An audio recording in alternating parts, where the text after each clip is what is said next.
चल ना रे कतेक टाइम लगाबे। एक तो पेट्रोल के टेंशन, एक तो ओकर मैके जब टेंशन। अरे बोल हां आगे आगे चला।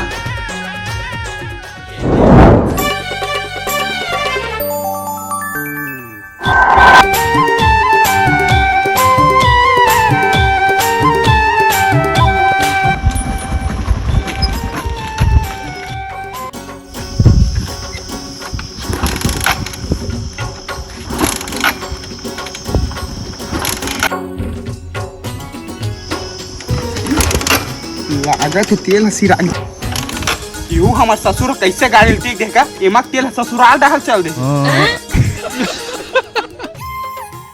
देखो जी जाने मन ये दुकान का पेट्रोल ले आते।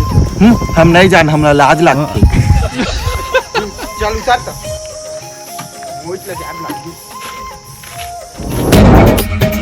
भैया का यहाँ पेट्रोल मिलते दे तो 1 लीटर और क्या रुपया लीटर? 400 रुपये लीटर। अरे बाप रे